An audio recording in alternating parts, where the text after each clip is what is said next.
Hello, everyone. Back to teams like Brighton, and if to say, Richie, I am very much more Scrooge than I am that guy from Elf mood at the moment in terms of my Christmas spirit, and it all got sucked out of me yesterday. That guy from Elf, love it. What can I say?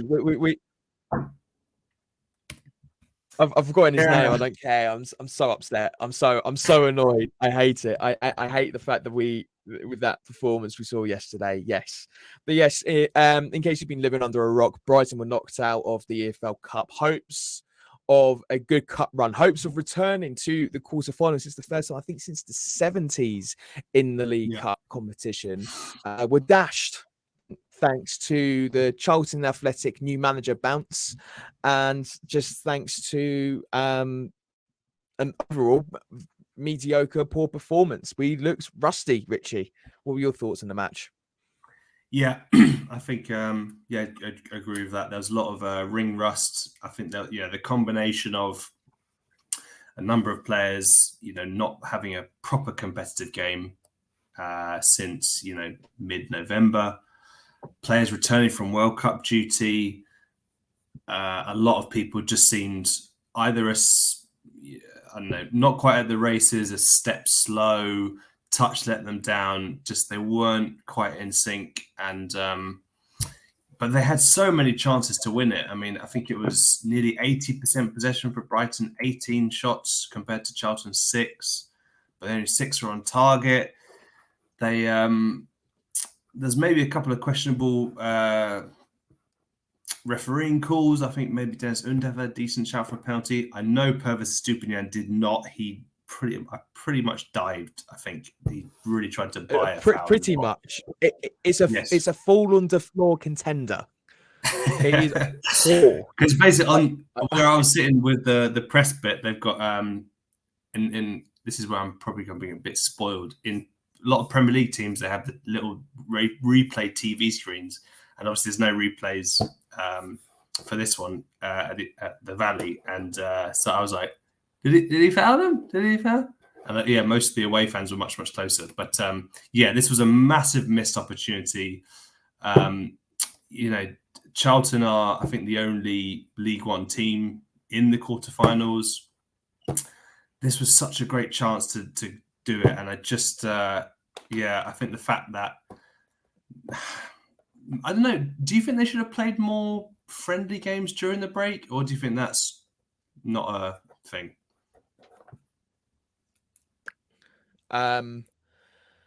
Maybe they should have.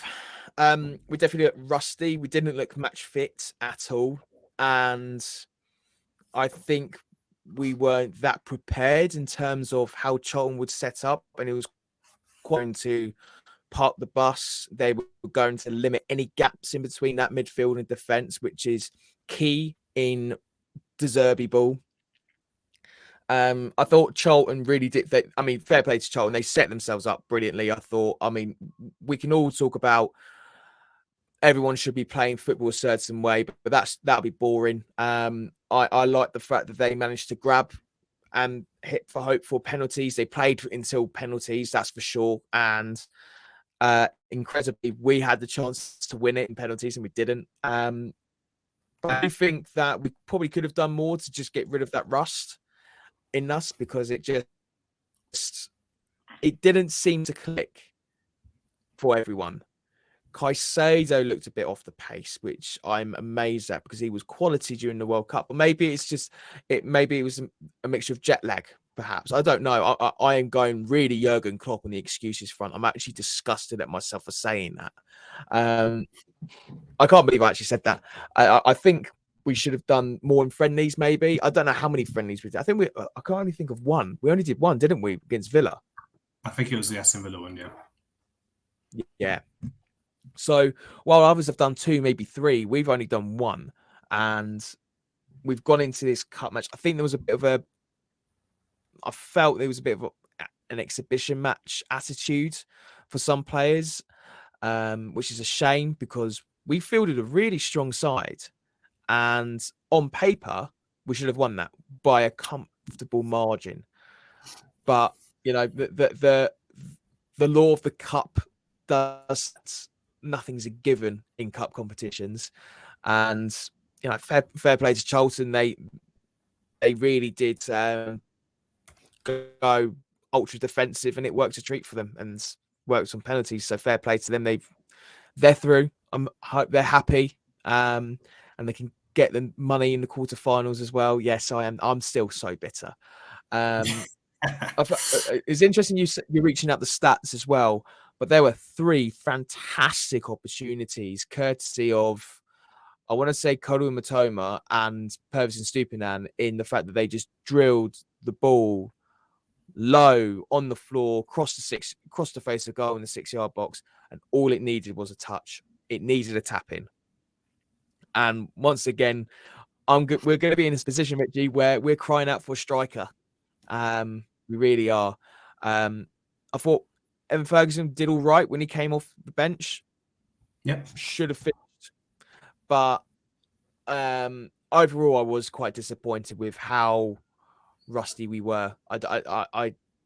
It's definitely something that I wasn't prepared to see. I was quite surprised at how below par we actually were as a team. You could see the frustration in the side as well. Charlton were time wasting as well, and it worked to their advantage because we weren't going down the FIFA World Cup route in terms of injury time, even though we got 7 minutes at the end. But I mean, Gross was livid at one point, and so was Lewis Dunk as well. But all of them were just. It just seems like we just didn't have that composure and discipline either. And I was quite surprised the fact that the ref didn't show a few more yellow cards, especially our end, because there was a few times where an aggressive attitude was adopted. Whether or not it's justified, that's another discussion. But yeah, we would probably be a bit grateful for the fact that we didn't pick up a needless yellow card here and there in the squad. But on the plus side, Tariq Lamptey was great. I thought he was superb. And I'll end on that. And I'll leave the rest of the thoughts on the match to you, Richie. So let's it won't take long. Let's briefly go on the positives. So yeah, completely agree. Tariq Lamptey I thought was very, very good, especially the first half. Off air, I think you were saying that you didn't realise that Solly March was playing in the first half, but I actually thought they linked up quite well a couple of times down the right in the first half. He looked really. Go on, sorry. I just want to say on the side note that I did think Solly March played a good game. I just didn't realise that he was playing on the right wing with Tariq Lamptey, but he did play well in the second half. Very unlucky with the miss. But anyway, back to you. So he played very well against Arsenal in the previous round, and I think he's doing a very good job of saying, knock, knock, De Zerbi, I am here. I am very much ready to be given a regular first team starting spot. I think he's improved his crossing as well. Some of them still not as good, but I think his final product is getting better. But he looked like that kind of explosive, dynamic right back from sort of 2020 time, which is really good to see. And hopefully the World Cup did him some good. But yeah, I think he was the pick of the bunch. I thought Levi Cole will play well again. Webster missed the game because he picked up I think it's not been confirmed what the injury is, but I think he picked up an issue against Aston Villa earlier this month in that friendly. And I think Levi Cole was doing a decent job of, giving De Zerbi a dilemma, because he was up against, 6'5", I think Miles Leoburn, who's a real brute. Didn't seem the most, have a great deal of quality, but he was a real, just kind of muscular handful. And there were times when, nearly 6'2" Cole would out-jumped him. Definitely more mobile. I thought he did really, really good stuff. I thought Dunk didn't have as good a game, but that's getting on to negatives. But and then I'd say I actually thought Caicedo was decent. It was weird because he was playing at times. They were very sort of fluid in how they played. So sometimes Caicedo would drop back into almost like a left back role. in the first half. But I thought he obviously Charlton had a strategy, but I think he played a good part in sort of dominating that midfield role. But yes, other than that, can't think of that many positives. So if we go to the maybe not so good, I didn't think Nchizo had a great game. I think it was probably right to have him hooked at half time. And I thought Matoma came on and had an instant impact, but then he also was a bit sloppy. Some of his touches, overhit and lose control and stuff like that. I'm still not convinced by Undav. I was hoping that, he scored 2 against Villa this month in that friendly, but he just, it seems like his decision making sometimes off. Sometimes there's nice little neat bits of interplay and layoffs. And there's a time when he threaded the ball through to Lallana and he couldn't quite get to it, or he didn't quite control it. But yeah, it just seems like he's in that sort of, in the penalty area, which is where he was his kind of meat and drink last season. When he was at uni, he just doesn't seem to be doing the right thing. And obviously it's a much, much higher standard, but this was against a League One side. So I'm not convinced by him yet. I think he probably does need a run of games to maybe get that confidence level up. But yes. And I also thought finally, I don't think, obviously, Billy Gilmore's got a chance of McAllister out for the next couple of weeks because obviously he's enjoying his World Cup celebrations, but didn't think much of him. And then Solly March, my goodness, the guy seems cursed. He just cannot score. I mean, we said about it before we came on. In the second half, he beat about 20 people, cutting in. And then you've done the hard bit. You've beaten like several players. You've set yourself up, 10 or so yards out, the goal at your mercy, and you just a little bit of composure. He doesn't need to really whack it, but he just tried to absolutely leather it and he sent it wide. Just like, oh God. And then we'll get to this a little bit later, but I said to one of the journalists next to me, I reckon Solly March is going to miss this penalty. And sure enough, he does. He did. So it just seems like he's got white line fever, and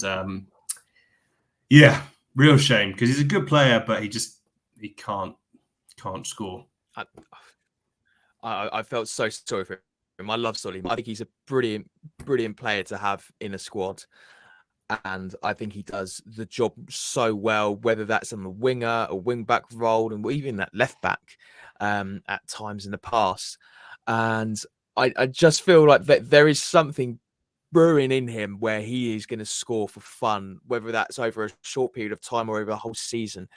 I think there is something there that needs to be unlocked. And I don't know whether or not he's overthinking it. I don't know if it's lack of composure, but he does everything right until he gets to the final third.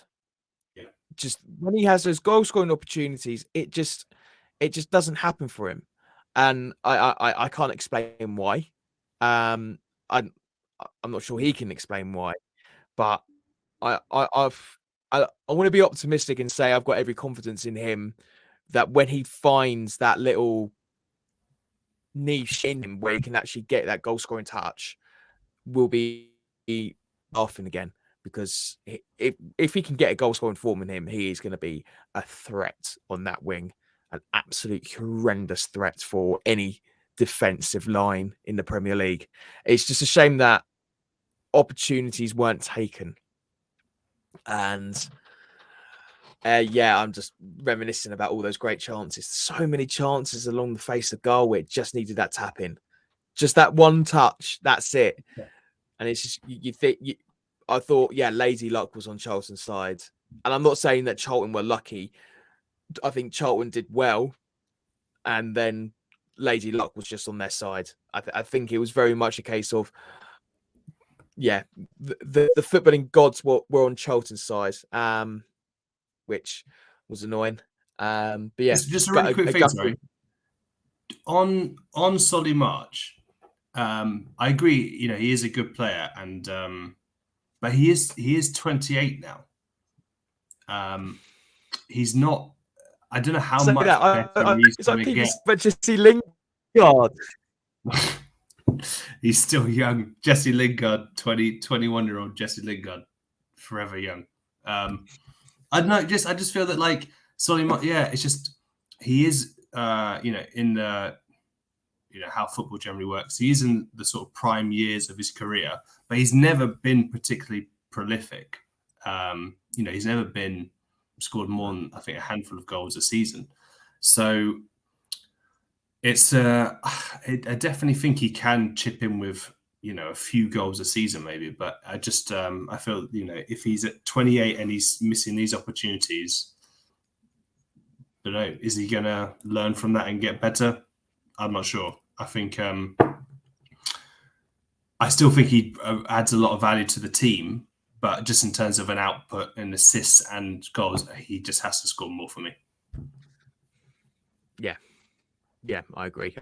He needs to get the involvement in, and that reminds me of the fact that he's not a young winger.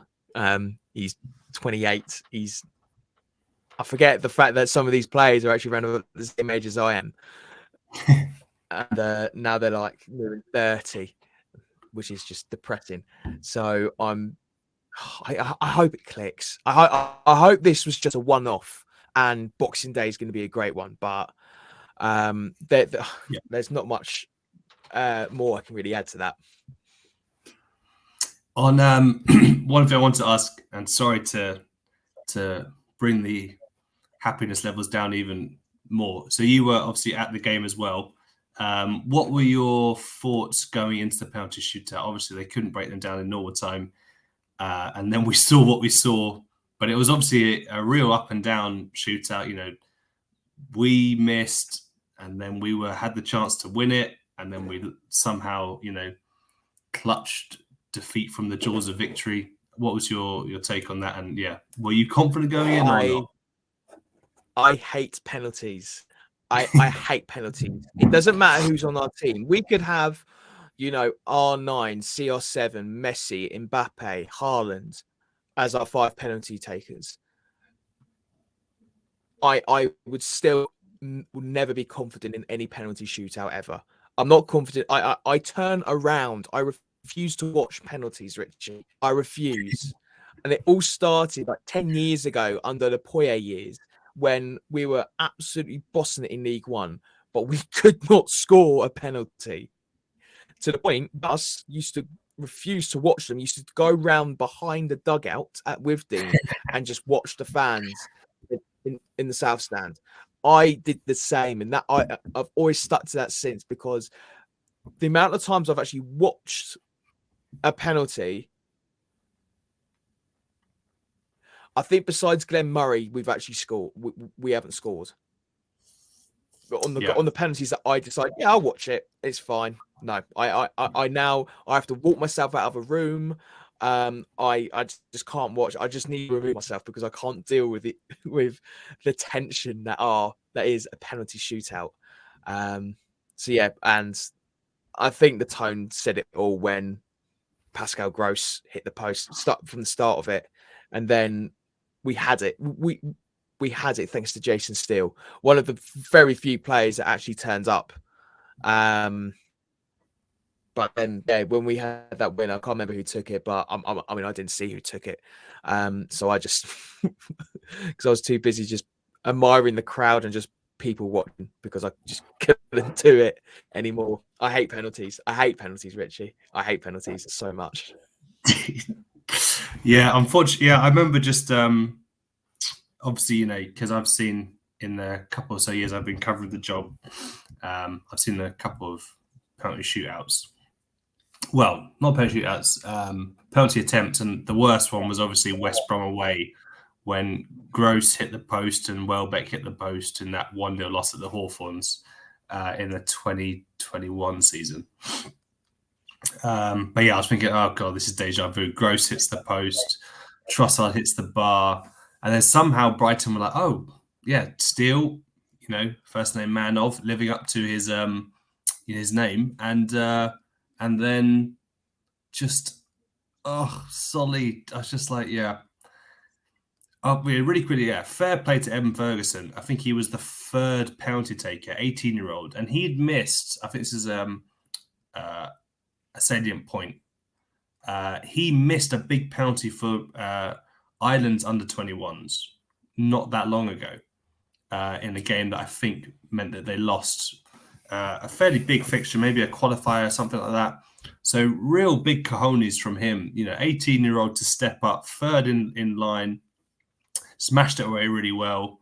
And then that sort of helped seemingly turn the tide, and then Dunk scored, and then, Steele had a couple of saves, and it was 3-2. Solly March steps up and does a Harry Kane, and that ball is still rising. It's just, I guess, they so often you hear like at the World Cup, you just hear the pundits saying, put your foot through it, just smash it. And then obviously they can't keep it under the bar or they hit it wide. So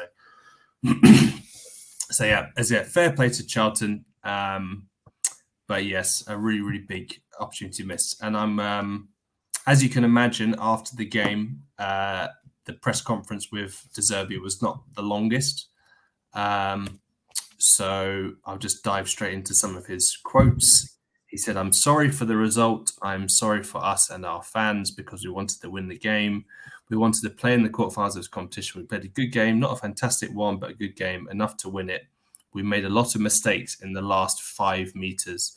There were 3 or 4 opportunities to score in an easy way." I think when I posted sort of abbreviated versions of those quotes, I think a lot of people on Twitter were like, they admired that honesty. What did you make of that? Yeah, I thought it was great the fact that he apologized. I think he clearly knew that, while there were some aspects of our game that are good, but we weren't at our best. And when you see your sides, when you see your club lose in the game in that way, when on paper it shouldn't happen at all, it's amazing what a difference makes in terms of the support towards the management when the management holds their hands up and just say, I've got nothing else to say apart from I'm sorry. So I like that, because I like the fact that he's taking responsibility in the result. I like the fact that he said we were really hoping to go into the quarterfinals for the fans, but it just didn't work. Again, I love the fact that he's a football fan first, and he said that in the past. And he thinks like a football fan, boy thinks like a football manager. So that kind of connection that you have with the fans means a lot. And the fact that he's still very much fan focused is always appreciative, I think. So, I like the fact that he's showing that he's trying to understand us, and I think he is displaying that level of understanding as well in terms of our frustration. So hopefully, under the carpet, and then we just focus on the next game. But fair play to De Zerbi for putting his hands up. Yeah, so the next thing he was asked was about sort of was the result a mixture of players being at the World Cup and rustiness? And he said, "I don't like to speak about this because Undav, Gilmore, Lamptey, they played a good game. Okay, Enciso is not like Matoma, but my work is to win the game and to help other young players to grow up. And to grow up, you have to play and to let them have the possibility to grow up, to play and to make mistakes." So I think, I think the takeaway from that is that this is a learning experience, and hopefully they'll be better for it going forward. He was also asked about, does he need more time, because obviously he's had a chunk of the group training together, but now they've in not too long they'll have all 8 of their World Cup players back, but they've got 7 at the moment. So he said, we had 8 players at the World Cup. We are proud of this. We aren't sorry. We have to wait for McAllister, Matoma, Trossard, Lamptey, Caicedo, Estupiñán, Sanchez will be back for the next game. I'm happy for Undav and the other players like Gilmore. I'm not a coach who speaks badly when we lose the game, and I'm happy when we win the game. In the first and second half, we play well, and I want to be focused on this game and these players. So I think, he's very much, I think a bit more time with the players, the whole squad again, and I think, they'll be fine. But just to end on, He did, I think before the game, he basically said that he'd made it clear to Tony Bloom and Paul Barber and David Weir of what he wants in January. I think he would like to make some signings, which again, refreshing to hear. It's refreshing to hear. So just on this point, and I think he's maybe really hinting here on the Charlton game. So this game was different because Charlton is in League One, but it's not the first time when we've had 10 to 15 chances and we didn't score. There is a possibility to lose the game. This group of players is strong and they know very well our level, and we have to prepare for Southampton. So miracles do you think do happen at Christmas? Do you think he's basically saying, guys, give me a striker? Obviously, Welbeck is injured. We don't know how serious that is. Undav, for me, doesn't quite look up to the pace of the Premier League at the moment. Yes. If that doesn't is this basically him just saying, give me a striker? Is that what he's saying? Yes. Yep. Give me a striker. Give me someone who can finish. Give me someone who can be as physical as and get those little niggles in and that physicality in. Give me someone who could finish like Bobby Zamora. Give me a hybrid of the perfect Brighton striker, please. We need someone who can finish. It is so frustrating in the past when a certain manager said that we haven't got an issue with strikers. And now we're actually finally got someone in, and now he knows, yeah, it's not the first time we've had 10, 15 chances and we haven't finished. And and let's not forget 3 of them, there were 3 chances that weren't efforts on target, but they should have been tap-ins. So it's 18 to 20 chances, really. And we just need that striker to have that poacher's instincts, that striker that can do it. And I have got every confidence that there is somewhere in our recruitment team that has a shortlist of about 10 players of a transfer fee worthy of like McAllister and Caicedo somewhere. We've got some South American wonder kid that no one has picked up on yet, and we can bring into the Albion and be like, go on, mate, let's see what you could do. To get that 15, 20 goal season striker is, it is a lot to ask. Okay. But my God, we haven't tried. We haven't tried for a very, very long time, because we've been holding on hope for Mope, and he's gone now. We've been holding on for Aaron Connolly, and that's worked out wonders. Danny Welbeck is too old and too injury prone. We know that. Don't get me wrong, but I'm also convinced that if he wasn't injury prone, he wouldn't be playing for us, because he is a very, very good player. When he plays, he is sensational, I think, Danny Welbeck. It's just the fact that his career has been marred with injuries. It's just, it will always be over him. It'll cloud over his career, which is a shame, because he deserved to be at United. He deserved to be at Arsenal. And then the injuries caught up with him. The injuries just damaged his career, which is a shame. Then you've got Undav, who's come in, and he hasn't really set the world alight, which is a shame. And I hope, like you say, I hope he gets a string of games in to prove his worth. But my God, we need a striker. We really do. I don't think Evan Ferguson, I think he needs a bit more time in terms of his development. I reckon in 2-3 years' time, he'll be ready. But we need a player, we need a striker now if we want to try and push on and we want to try and keep the potential of going into Europe. If we want that, we need a striker. We need to recruit. We need someone who can finish in the final third, because at the moment, with the quality that we have at the moment, we don't have that. And we can't rely on Trossard, and we can't rely on Welbeck. We need someone there in that number 9 role who can be like, easy lads, give it to me. Yeah. Well put. A lot of good points there. On a different note, and it was sort of the elephant in the room if you were at the game yesterday. So a lot of fans had to queue for their tickets for the Charlton game because the club said, there was obviously there's been post strikes and stuff like that, so it's been hard. They said it's been hard for them to get tickets. Basically, fans hadn't got their tickets on the day of the game, so they had to queue up to get their duplicate tickets to get into the ground. I got there at, I think, maybe 5:20 or something like that, and there was already a pretty big queue outside the ground, and close to 1,000 Brighton fans had to queue for this to get their tickets.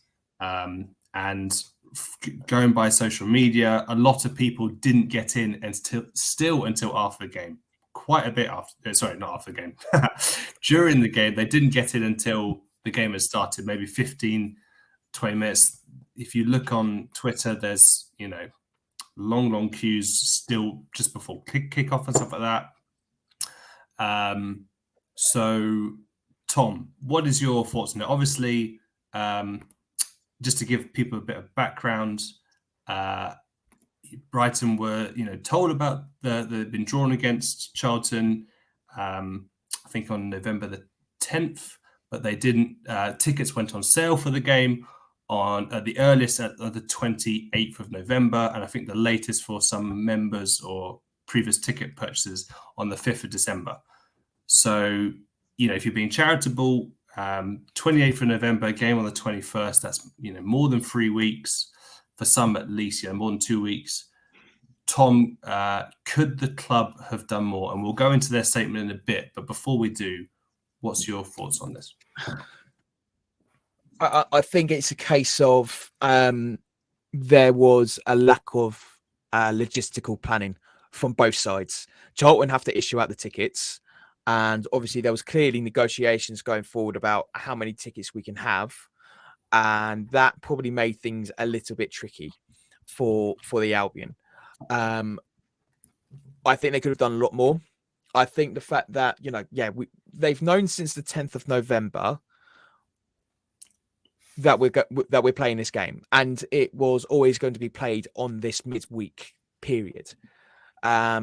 And I don't think there's been any secret about that. And I don't think whether or not you think about, it'll be different if it was on the 21st or the 22nd or on the 20th. It doesn't matter. I think when you look at the fact that they've had 6+ weeks of knowing about this, like you say, postal strikes didn't help matters. But nothing would have stopped Brighton fans collecting the tickets at the Amex. I think the club didn't explore enough in terms of ticket collection. I don't think they worked hard enough to get them out on time. I got my tickets, fortunately, and I got them alongside Everton away. So okay, I think that they're clearly batch taking them for, I don't know whether it's to save on money, which is fair enough. Or whether or not I just don't know what the logistics were behind this. And I think it was something like easy 1,000 fans were requesting duplicates. Fine, we had contingencies in place. That's fine, but I think that shouldn't be plan B or plan C. That should be plan HIJKL. Requesting it and giving us 48 hours notice at push to request a duplicate is not okay, especially when it's a midweek game. People have work. People didn't book it off for Christmas. People needed to think about transportation there. Yes, it's in London. Okay, it's an easy switch at London Bridge, but considering the fact as well, people probably don't trust the rail system at the moment with the strikes, and there are a few cancellations yesterday as well. I hasten to add, I just feel like both clubs are guilty of this.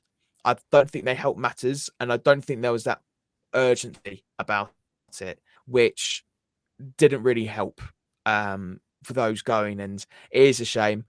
But like you say, the club made a statement about it, but I think for me it's a bit of a case of it's too little too late, and I hope that they learn the mistakes from it, because the club had plenty of time to get something in place.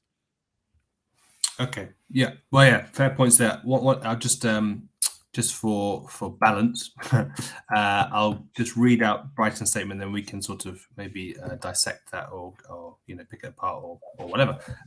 So this statement that they put out last night said, "We'd like to thank our travelling fans for their support at the Valley, but also additional thanks to almost 1,000 supporters for their incredible patience in accessing the stadium.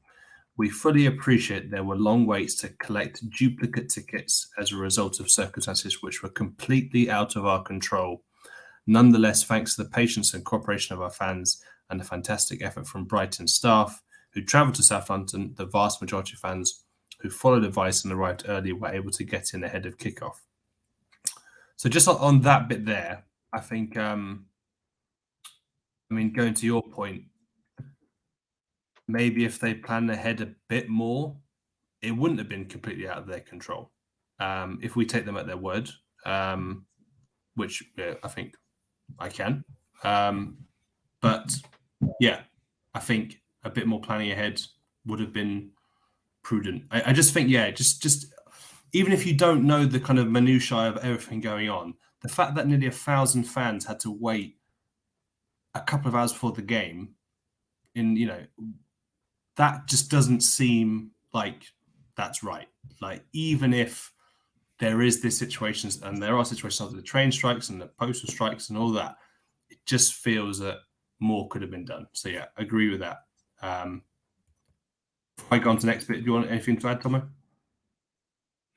No, like I say, I think I'm actually quite interested to see what they're just going by the postal strikes. I want to see what the dates were of that, because again, that was something that was given plenty of notice over, and I feel, again, I think we all knew about this situation. There were 6 new dates. I think they announced there were it going to on be strikes in December and in mid-November. I think November 17th. Yeah. They said there were going to be strikes. November the 17th. They confirmed it. Yeah, exactly. I've just seen it here on this article that I've got up, and you can argue about the strikes impacting it, which it did. And again, next to everyone, they gave you plenty of notice. So again, like they said, usually it would be ample time. I think that was a case of probably someone in that department thought, we'll still send it out, and it'll be there plenty of time, without realizing that there was a lot of backlog for the Royal Mail workers to deal with. So again, I think it was a case of naivety and the assumption that we'll get the tickets all out on time weren't helped. But if that, again, like 1,000 fans having to queue up and wait for their tickets on the day is, it's not on. Yeah, on that point that you said about the backlog. So just going back to Brighton's statement, they said the mail strike and current chronic backlog of post meant almost 1,000 fans had not received their tickets in time for the match, despite being dispatched in what usually would be more than ample time. In order to minimise the need for collections on Wednesday, it was essential duplicate requests were only made on the day of the game. Brighton requested that Charlton reprint tickets, and then 8 of our staff who travelled up to the Valley sorted and issued these from the 6-window ticket office outside the away end from 5 p.m. this evening. Charlton were very accommodating, although problems were exacerbated for some supporters whose duplicates were not provided, and some arrived having not requested duplicates. This resulted in those fans having to wait for tickets to be printed, which took extra time. This was something out of the club's control and an unprecedented situation for the home club. But they'd like to thank the supporters for their patience again, and the staff who worked hard to resolve a very difficult situation in the best way possible. So again, it's they're sort of sticking to the line of this was out of our control, and that could be up for debate, and that is certainly being contested by someone on social media saying that,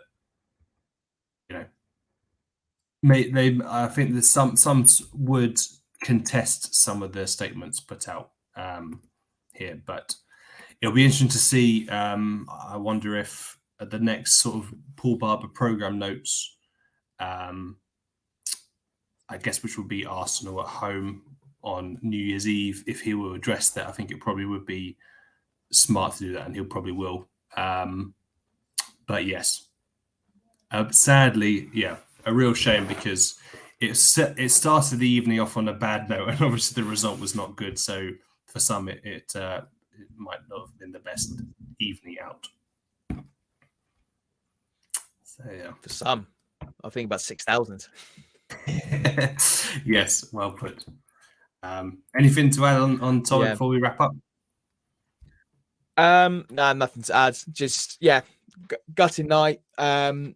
Clearly rusty in ticketing, rusty in logistics, and rusty on the pitch. So I'm hoping that everyone could get back to match fitness, because, oh my God, I don't want performance in the Premier League.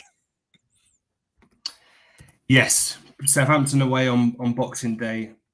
Really need to improve on that one. I'm off this week, but so we won't be previewing that game, but we'll be discussing it after. Thoughts on that one? Obviously, they've got Nathan Jones in now, replacing Ralph Hasenhüttl. I spoke to a guy, Mark Wyatt, who covers Southampton for our sister website, Hampshire Live, and he basically said most of the hallmarks that were there under Hasenhüttl are still with Nathan Jones, because he's only had 2 games in charge. Apparently, they're a bit more attack-minded now, but still can be sort of got at on with their sort of out wide, because their wing backs like to bomb forward. But what do you make of that one? Do you think we can shrug off this rust in time for Boxing Day? Yeah, I think we do. I think we've got plenty of time. I think it's a wake-up call for all the players, and I really hope that we could get 3 points at St Mary's, because I think the sooner we get back to winning ways in the Premier League, considering the fact we lost against Villa, that considering the run that we've got in January as well, it's going to be very, very hard to get the momentum back again. So the sooner we get a good performance and 3 points in, the better. Amen. Hopefully we'll have a good end to 2022 and a fantastic 2023. But yes, thanks everyone for listening. Lot to cover in this one. Let's just forget about it. Let's all have a great Christmas and all that jazz, and hopefully things will be better. But yeah, thanks again, guys. Take care.